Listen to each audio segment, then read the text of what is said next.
Here we have an Navion fuel valve. Now this is a same style valve that was installed in the Navion Rangemaster at the factory, and you would find this valve in a Navion with tip tanks, as it has a position for the tips as well as the main, and this feeds the engine. So you have one tip tied up here, another one over here, and then the main tank comes in here. There's an AD on these fuel valves on the Navion, and you can see the diamond at the bottom. That's an imperial valve. And you can see this one looks to be in pretty good shape. Now this valve was removed from my Camair twin Navion, and it seems to have been working fine, except that it had become very difficult to turn. This one was also removed from the Camair, and this is the right side valve for the right engine. And you can see this one had problems. You can see fuel coming out of the top of the valve. That's not good. I also know from watching the fuel pressure gauge on this airplane, which has pressure carbs, fuel pressure was fluctuating. That tells me that air was getting into the system somewhere, and this valve is where it was coming in. There have been accidents in Navions that were attributed to the fuel valve failure. Hence the airworthiness directive.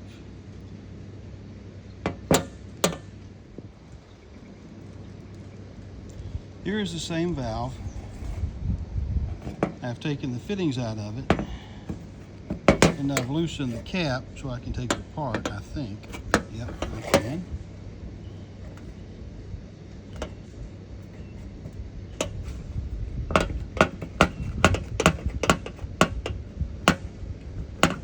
See what we find in here. Okay, that's the cap. Under here you'll find a spring. You'll also find an O-ring. A lot of people seem to think that the O-ring is what seals the valve. There's not an O-ring in there, but there is an O-ring right here, and it is soft.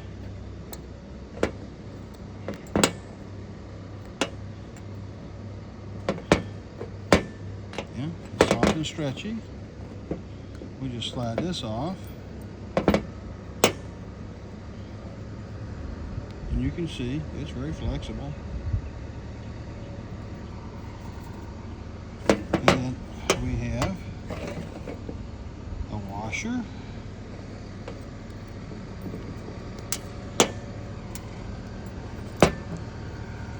a spring, and a copper seal in that order. Just like this: lid, O-ring, washer, spring, copper seal. And then we have this. And let's see if I can get that out. Okay. Let's see if we can get this puppy out.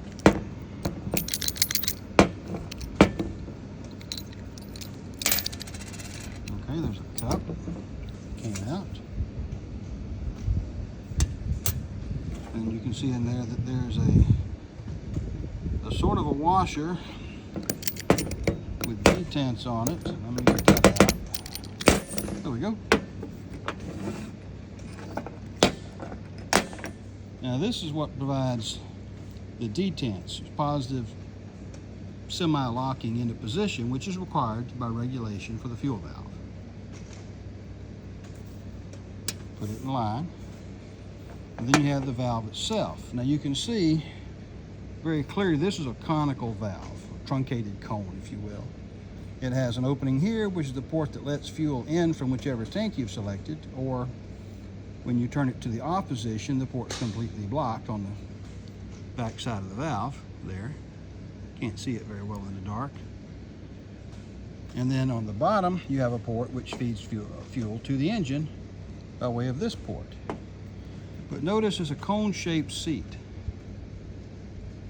And this is actually what provides the seal for the valve. And if we get it, we can see in here, It's cone shaped. You have 3 ports in the sides, no port on the back side there where there's no fuel inlet. That's where it's off. This would be a tip tank. This would be a tip tank. And this would be the main tank. Normally, you could plumb anything you wanted to these ports, but that's how they're installed. The seal is the fit, very closely machined fit, between this truncated cone and the inside of the valve itself. Sometimes we will see these that are just totally galled. And we have seen these valves totally seize up.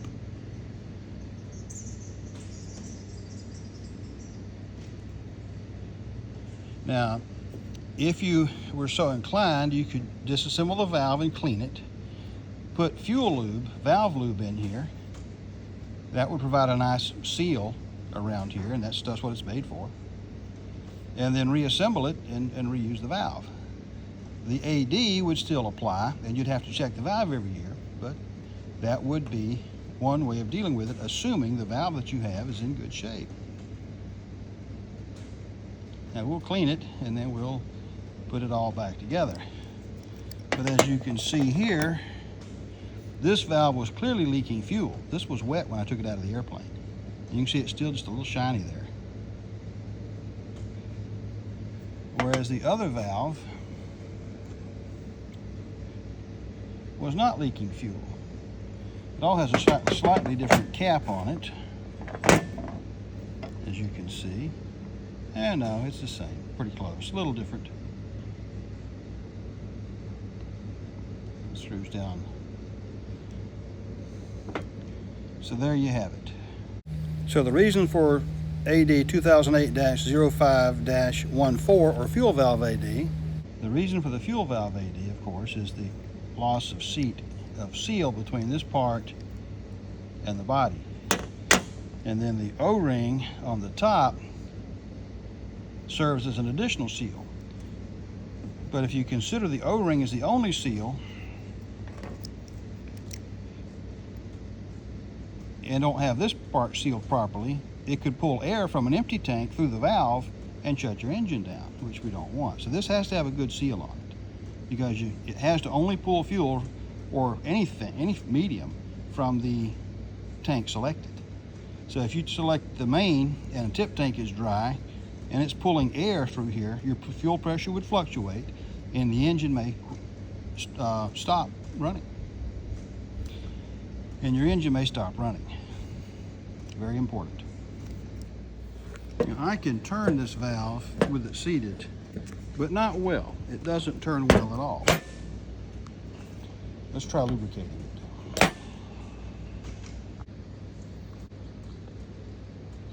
All right, here you can see the components of the valve. You can see the other valve complete. And there's the body. And here you have Dow Corning chemical resistant valve lubricant, number 3452. And this is fuel valve lube. Let's see what it does. Now we take a small amount of the lubricant and we put it on the valve.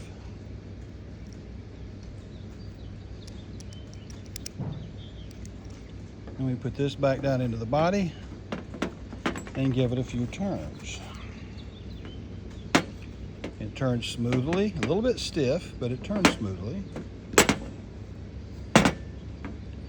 And you can see, if you look in there, you can see light, maybe not. But if I turn this valve now to a closed port and pull vacuum on it, it'll hold vacuum.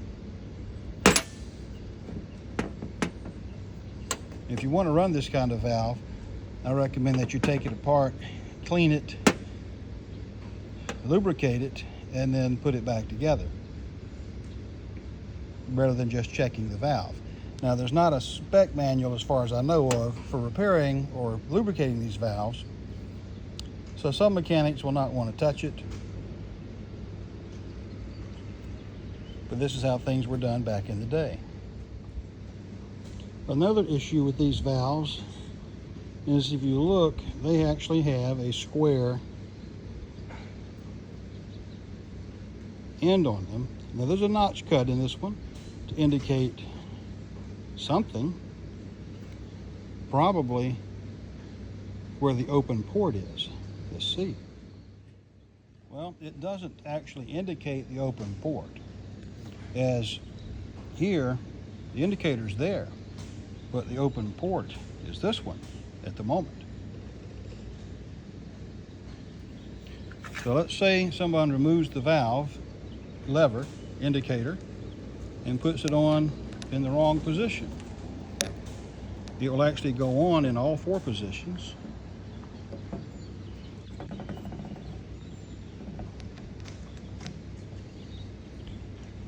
Do you know what tank you're on? Obviously not if it was put on wrong. I have read accident reports where this very thing happened and someone had fuel starvation on a tank they thought had fuel in it. But they were actually running off a different tank because the valve was put back on, the lever was put back on, clocked improperly for the installation.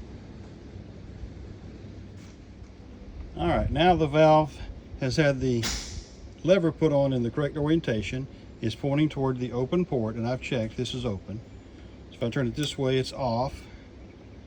That's going to be left tip, main, and right tip, normally how they're installed. But if you turn the valve around 180 degrees, then that would, right and left would swap. But listen.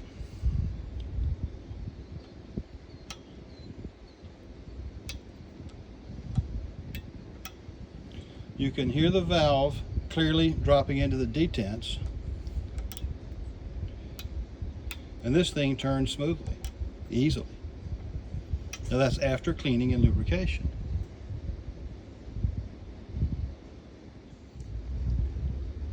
Here we have the valve that wasn't leaking as far as I could tell from inspecting it. From no fuel stains out here anywhere. Put the lever on. Well, can I turn it? There it goes. It's hard to turn. It clicks.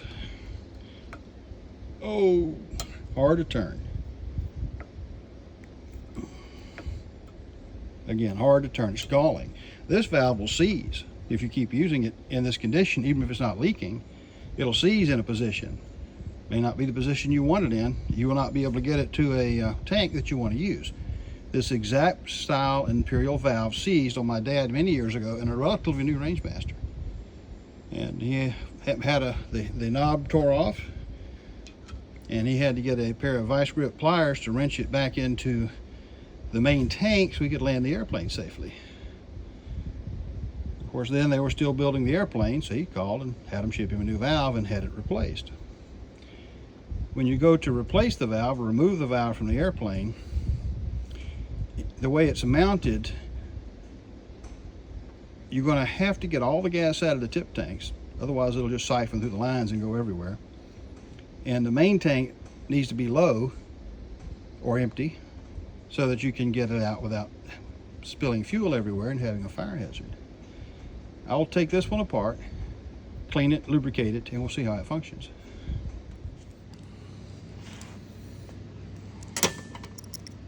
Okay, let's see if we can get this to focus. Look at that. Shiny. And if you look carefully, you can see grooving. You can see them. Different bands around the cone. This one was galling. It was very stiff to turn. I'm not sure I would want to put that one back into service.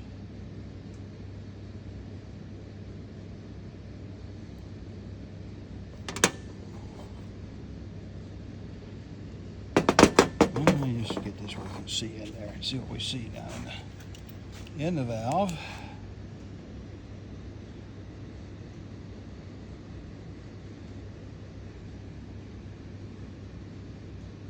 You can see the bottom fitting, that's the blue, and the ports. But you really, in the video, can't see the galling. I can see a little down in there. It's just hard to get it to focus. Right in the bottom. If you look right just above You can see a little ring there. Okay, it has been cleaned and lubricated, and now we are simply reassembling it, tightening the big cap on the top. And once I get that snug, we will, there we go.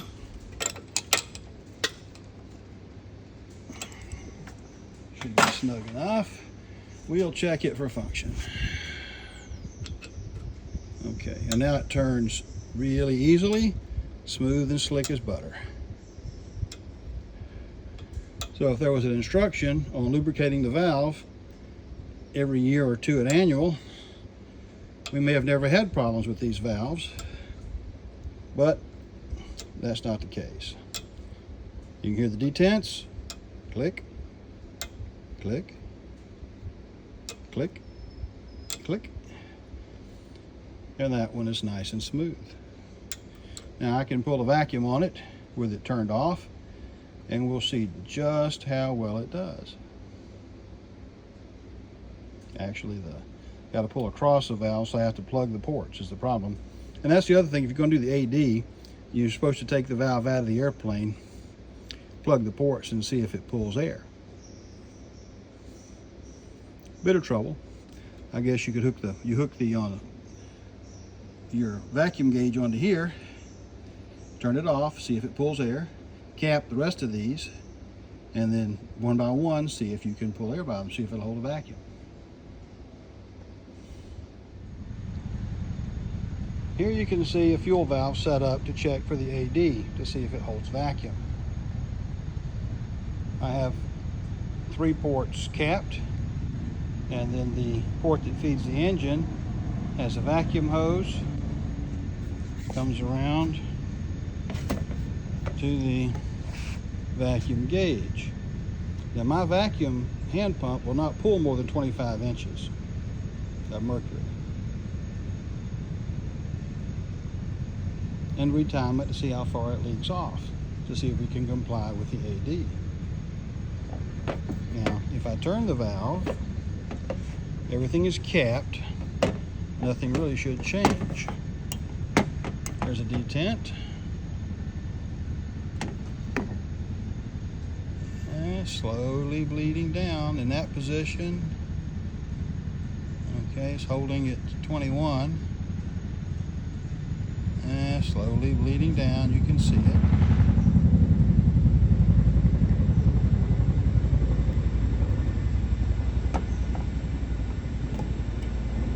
When I turn the valve, it falls down a little bit.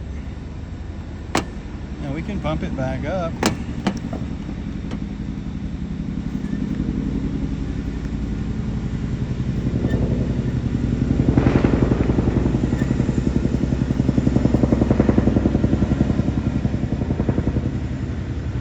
And you can see that it very slowly bleeds down. There's a leak somewhere in my system. Now it seems to be pretty steady.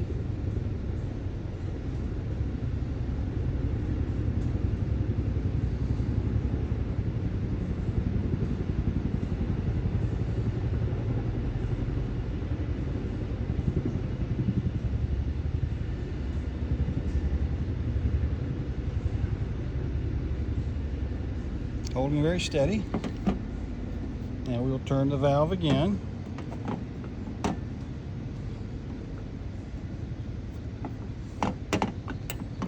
There's the detent.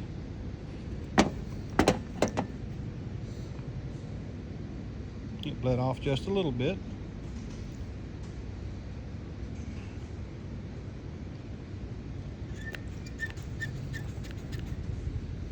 Okay, we set it up and we watch and wait to see what it does.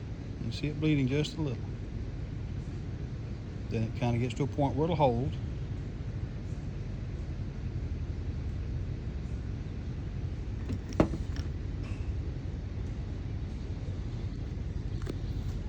Okay, we are at 2:25 and 40 seconds.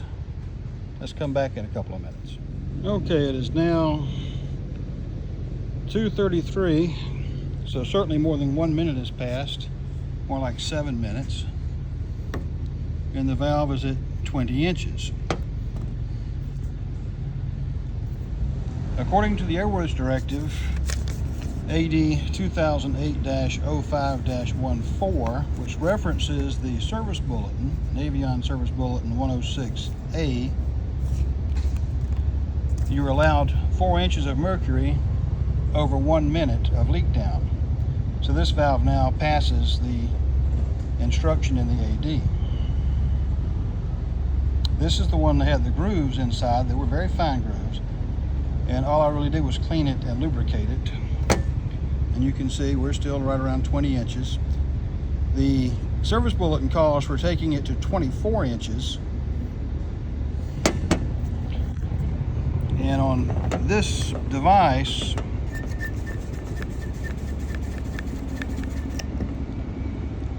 I got almost 24 inches. On this gauge, that's probably close enough. And we'll give it a minute to just show what we wind up with.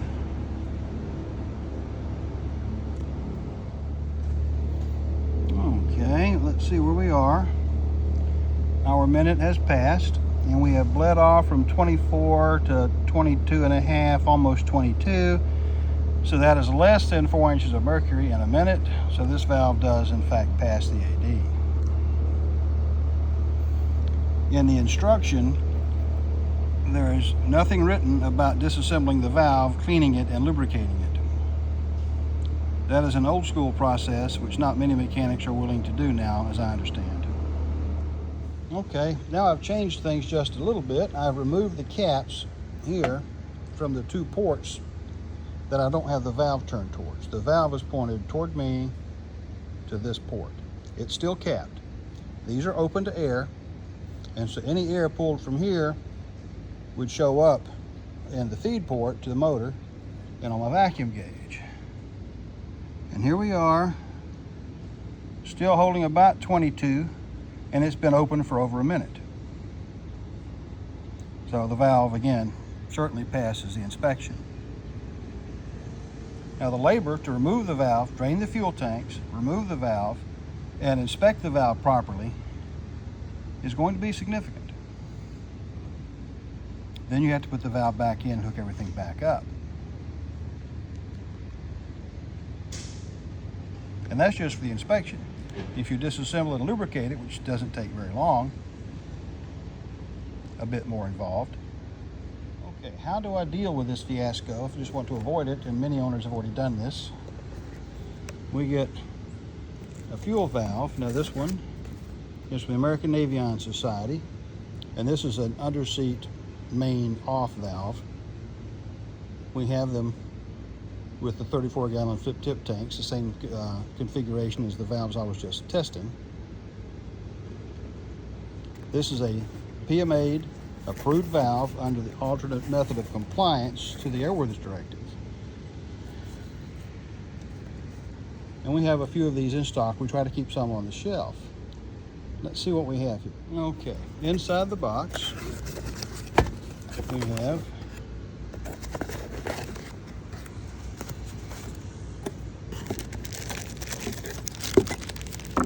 some small screws and Allen wrenches and some instructions. And we have this package. Inside the package we'll find a fuel valve, and it's pretty well taped in. I've got to cut more tape. More tape has been cut. And let's roll this puppy out and see what we have. An end air fuel valve. Has a serial number on it. It has an ANS part number.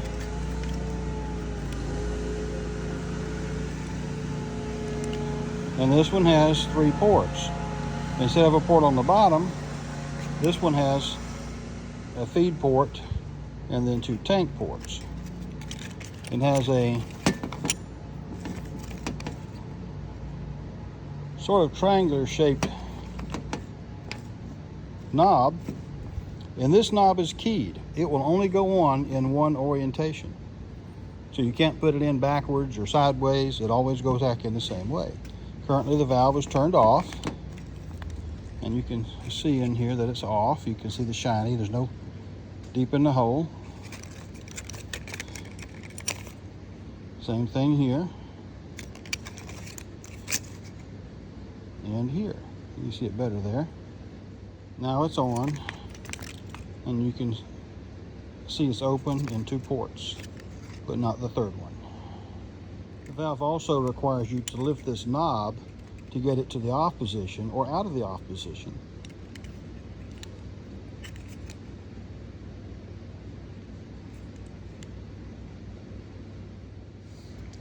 And here you can see I have removed the knob, and you can clearly see a groove machined into the stem, and you can see the grooves cut into the top of the valve.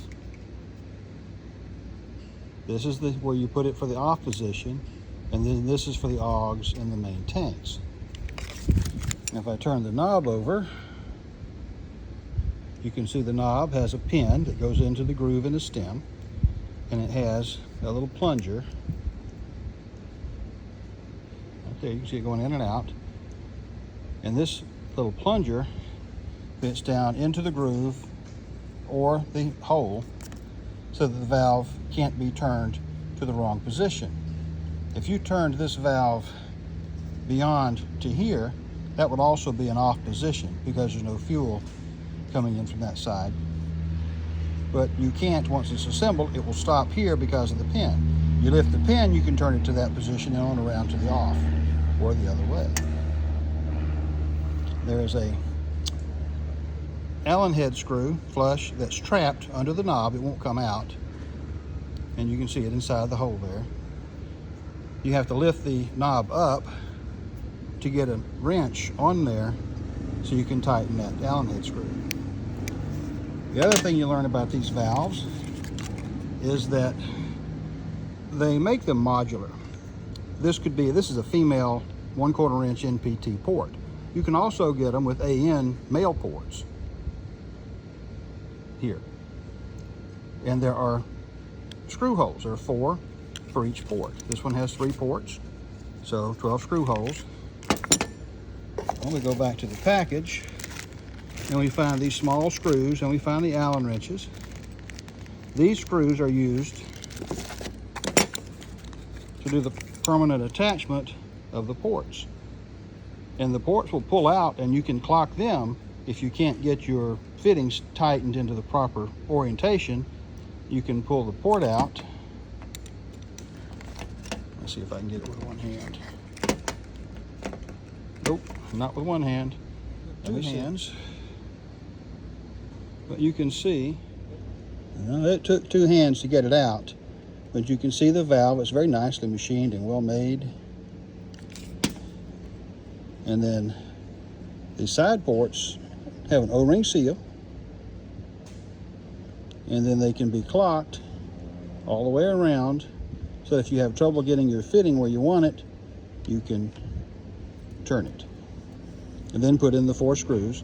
And then the 4 screws have to be either Loctited, or if you look, there's a small hole right here where you can stake it with a punch and a hammer so that the screws don't come out accidentally.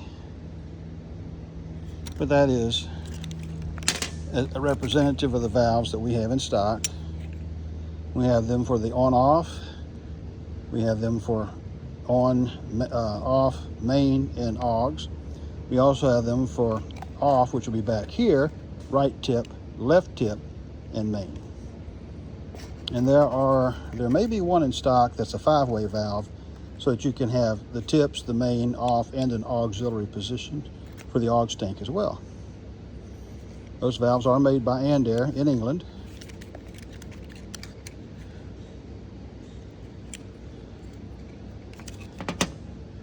They're commonly used on a number of new aircraft, and they're very high quality valves.